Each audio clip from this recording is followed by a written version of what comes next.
Back when I was a teenager, my pops would always tell me, "Son, I know you think you're slick. You're gonna go out drinking with your friends. I get it. I was a kid too. But don't you ever let me hear tell you were drinking and driving, because I will end you if someone else don't beat me to it." Obviously, he didn't want me getting myself hurt, and obviously he didn't want me getting into any trouble. I get it. For years, I'd hear it and not really pay much attention, because I'm not an idiot. I know I'm not supposed to. But there was more to it, see. My mom's told me when he was a kid, my pops had this friend named Wilbur. They used to ride bikes everywhere. Like, everywhere. Some real stand-by-me kind of stuff, you know? Kids on bikes, palling all over the place. You know in movies where the kids have the baseball cards in their bike spokes, and it makes that tickita-tickita-tickita-tickita sound?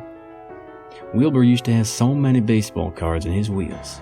Whoever won the World Series last, he'd keep all their cards in his spokes. That's what Mom said. I don't know if she knew Wilbur or just heard from Pops. Anyway, one night Wilbur and my dad were out riding their bikes someplace, and this drunk driver comes out of nowhere. My old man barely gets out of the way, but Wilbur gets hit head on. Pow! Baseball cards coming down from the sky like snow, and the screams of Wilbur crying out. The driver's so drunk it doesn't even seem to realize what he's done. Keeps driving off, swerving down the road, leaving zigzagging bloody lines. Cops caught him next day, easy. But it was way too late for Wilbur. 10-year-olds don't walk away from hits like that. To this day, Pops has nightmares sometimes. Wakes up screaming about baseball cards raining down. So I get it. I definitely get why he doesn't want me drinking and driving. Hell, I get the shakes thinking about the way he told the story when I finally pressed him for it one year after I had a kid of my own. I have nightmares for him. Anyway, at work we had this guy Jordan, a bit younger than me, capable, but you had to put up with a lot of flash from him. We got put on a project together, and he didn't improve on me much. I can only take so much braggadocio before I'm done. I'm a small dude, so big guy swagger is something I never really understood or developed a taste for. When we finally finished this project, he insisted we go out for celebratory drinks, so we went to this old bar that's been around for ages called Greenlee's. Greenlee's looked like it's been around for generations. I mean, everything's made of nice wood, not because it's fancy, but because in the old days, that's just how you did it, you know? It had a jukebox that hadn't been updated in years, bartender that hadn't been updated in years, probably Greenlee himself. The wall behind the bar, I noticed, was covered in baseball cards.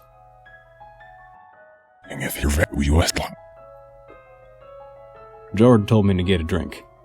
"Come on, man, we're celebrating." "Who's the designated driver?" I asked. "Don't sweat it, man. I'll drive." He then proceeded to order a tequila and a beer chaser for each of us. Some DD. I could already see how this is gonna go, so I nursed the beer and turned down the shot. "More for me," he said before tossing it back and slamming it hard like a shotgun blast on the bar top. The old man behind the bar came down to check on us. "You boys driving tonight?" he asked. "I am," I said. "Don't worry, I'm just having this one." He nodded, concerned. "Make the smart choice," he said. "You don't want to get caught out there driving drunk." Maybe it was his somber tone, or the baseball cards, or the warning about driving drunk.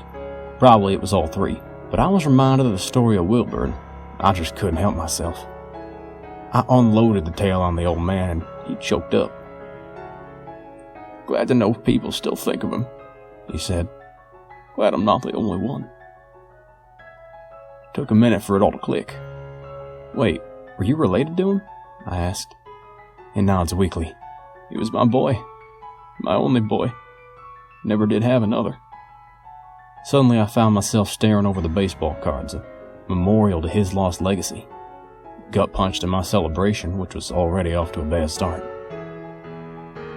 "So why run a bar?" I asked. "If your kid was killed by a drunk driver, why do it? Doesn't it feel wrong?" "People who drink at my bar don't drink and drive," he said. "They don't kill kids." "But what if they did?" But what if they did?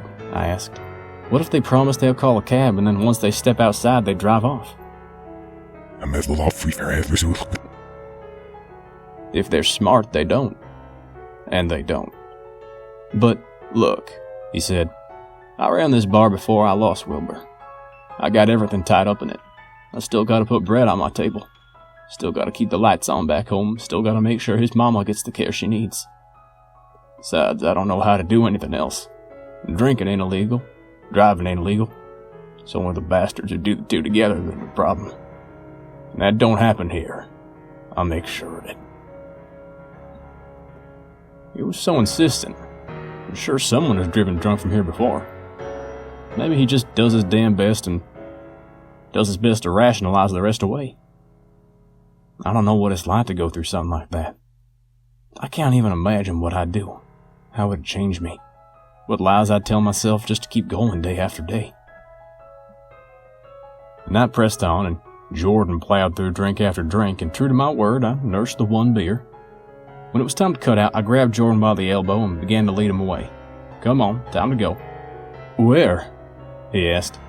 My car, your house. You need to sleep this one off, and I need to get home to my family. Ah, he said, almost slurring.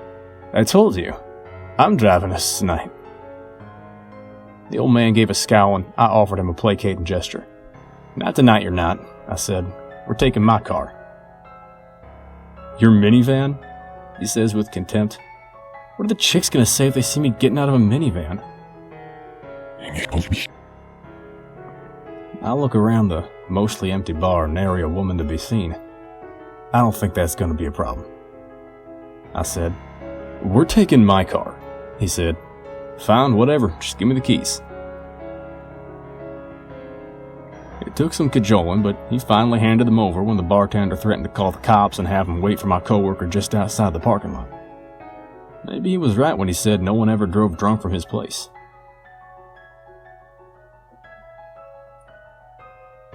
Once we got out into the parking lot, he grabbed me hard by the shoulder and spun me around. All right, man, he said. Now that Grandpa's off our back, give me the keys. No, I said, you're drunk. It takes a lot more than that to make me drunk, he said, and he tightened his grip on my shoulder. Come on, give me the keys. I resisted, but then he started dropping casual reminders about how he'd been taking Krav Maga for years. The guy already had a head and a half on me and looked like the kind of guy who actually enjoyed going to the gym. Not me. When it came to blows, I knew I wouldn't stand a chance. He'd drop me in one punch, take the keys, and it would still end with him behind the wheel. Only I might end up in a hospital if I resisted much more. No, we ain't. I relented and gave him the keys. I don't know why I insisted in riding with him. I know it would have been safer to just take my van and drive home myself. Maybe I thought if I rode with him, I could spot things he didn't see. Keep him and everyone else on the road a little safer. He gave me grief about it, saying I was a lightweight who couldn't handle a single beer. I knew the truth, though. I could live with his insults. The important thing is, we will both live. He pulled out, and I could tell within 100 yards he shouldn't be behind the wheel. Not long after that, I heard it. Quiet at first, but growing louder. Tickita-tickita-tickita-tickita-tickita-tickita-tickita. I could hear it over the engine, over the music, over the insults. Tickita-tickita-tickita-tickita-tickita-tickita. Do you hear that? I asked Jordan. Hear what? He asked. That tick and clicking sound, I said. He squinted as though that might help his ears work better. Yeah, he said. Yeah, I hear it. What is it? I don't know, I said, but I knew deep down in some unconscious, fearful, primal part of my mind. I looked up, and there in the road ahead of us was a little boy, no older than 10, riding his bike. It was an old-school style bike with the fenders. In his spokes, I saw a slew of baseball cards, clickety-clacking away as he pedaled. Look out! I shouted at Jordan. What? He said. He was too focused on the noise. By the time he saw it was too late. My stomach turned at the first crunch of metal, the sickening thump, the rain of baseball cards, the scream. My God, the anguish scream. "Stop the car," I said. "No, man," he said, eyes filled with shock and fear. "It's too late for him, but nobody saw." "Stop the fucking car," I said, and jerked the wheel hard, sending us into a skid. Car ground to a halt several yards down the road, smell of burned rubber stinging my nostrils. "The fuck, man?" he said. "No, you the fuck. Get the fuck out of the car and check on that fucking kid." I could still hear the kid screaming, the kid crying out in the most heartrending cry I will ever hear in my life. Jordan threw a little fit, then got out. The asshole checked the front of his car first, for damage. "Forget the car, check the fucking kid!" I screamed loudly, but not loud enough to drown out the screams and the soft tickita-tickita-tickita-tickita-tickita as the back wheel slowly spun down to nothing. Jordan gave me a dirty look and walked behind us. I didn't dare look directly. I couldn't stomach what I knew I'd see, but I peeked in the rear view as he went. I saw him pause. "The hell?" I heard him say. He bent down. The screaming stopped. I waited, and waited, and waited, and nothing. He never stood back up. I steeled myself and turned to see, but there was nothing. No Jordan, no kid, no bike. I took a deep breath, then climbed out of the car. Nothing. The front of the car was undamaged. No screaming kid, no crushed bike, no bloodstains, no baseball cards scattered on the road. There was no sign anything had happened except the skid marks on the road. I looked around for Jordan, called out for him, but he was gone. I thought about calling the cops, but what would I say? As far as the crime scene was concerned, a drunk guy skidded. There was no hit.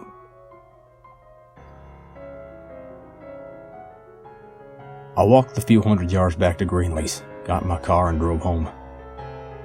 That night, I shared the nightmares my pops had been having since he was 10 years old. Jordan didn't show up for work the next day, or the next.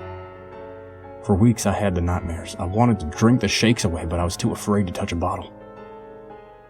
I don't know why, but the 1 month since Jordan disappeared, I found myself sitting at Greenlease.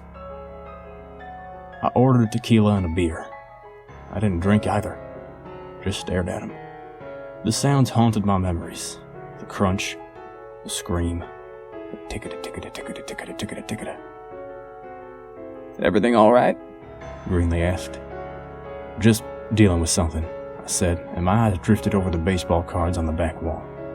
One card in particular caught my eye. Johnny Schmidt's 1952 Yankees. Maybe it was just a coincidence, but I could swear the guy looked just like Jordan. "Not drinking and driving tonight, are you?" asked Greenlee. "No," I said, my mouth suddenly dry, my thoughts and words crumbling. "No, I'm gonna call a cab." "Good," he said. "Make the smart choice." It hung in there. Make the smart choice. And the scream, the crunch, the tickita-tickita-tickita-tickita-tickita-tickita. Johnny Schmidt's baseball card, the scream, the tickita-tickita-tickita-tickita. The crunch, make the smart choice, the scream, the tickita-tickita-tickita-tickita-tickita. The baseball card, make the smart choice, the baseball card. Tickita-tickita-tickita-tickita-tickita-tickita-tickita-tickita-tickita-tickita-tickita-tickita. Thanks for listening, and I hope you enjoyed. Special thank you to all of my amazing patrons for continuing to support me. Avec moi.